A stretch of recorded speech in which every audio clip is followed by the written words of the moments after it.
What if the most dangerous person in the alien universe wasn't a corporation or a xenomorph, but a child? In Alien Earth, we meet Boy Kavalier, a billionaire prodigy who looks like a 12-year-old but wields the power of a god. He's charming, brilliant, and terrifying all at once, and the deeper you look, the clearer it becomes. Boy Cavalier's motives are far darker than they first appear. Tonight, we're diving deep into who Boy really is, why he experiments on children, and how his twisted obsession could make him even more dangerous than the aliens themselves. Before we can understand Boy, we have to understand the world that made him. At this point, humanity isn't fighting wars with tanks and bullets anymore. The battlefield is biology. Immortality, cybernetics, hybrids, it's all part of the new arms race. Corporations like Weyland-Yutani and Dynamic don't just want money. They want control of life itself. And hiding in the shadows, smaller groups tinker with alien DNA, hoping to unlock the ultimate weapon.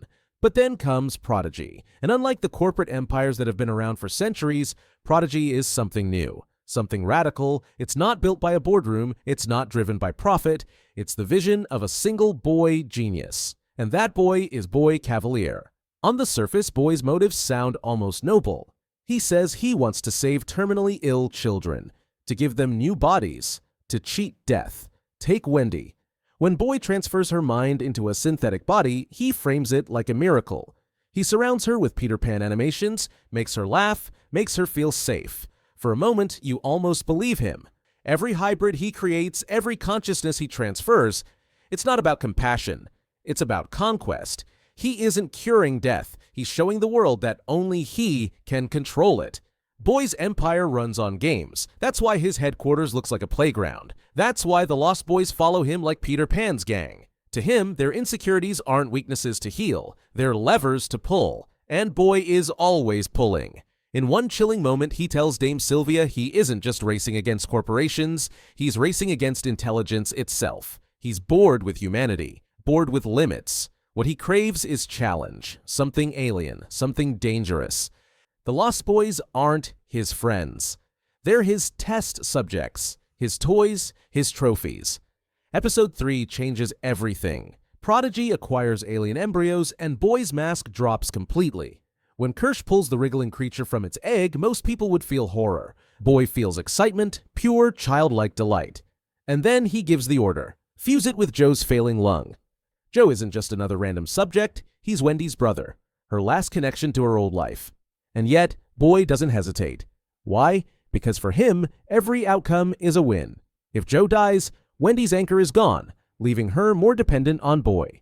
If Joe survives, Boy proves he can bend alien biology to his will. Either way, he wins. That's Boy's true motive, not healing, not saving, performing. Every experiment is another stage, every subject another prop.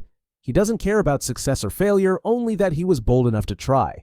And in this way, Boy mirrors the xenomorphs themselves. Think about it. The aliens consume and adapt endlessly, spreading like wildfire. Boy does the same. His hive is Prodigy. His hosts are children, his creations hybrids, and at the center, a boy who thinks he's a king, but acts like a queen alien. Here's the cruel irony. The more Boy tries to control monsters, the more he becomes one. He toys with children the way xenomorphs toy with hosts. He sees tragedy not as pain, but as opportunity. And history in the alien universe tells us what happens next. Every human who thought they could control the xenomorphs failed. Ash admired them. Burke tried to profit off them. The Auriga scientists believed they were in charge. Every time hubris destroyed them. Boy Kavalier is sprinting down that exact same path. And his empire won't collapse because of the aliens. It'll collapse because of the children he underestimated. The Lost Boys, Wendy, even Joe. Because in trying to own them, he plants the very seeds of rebellion that will one day undo him.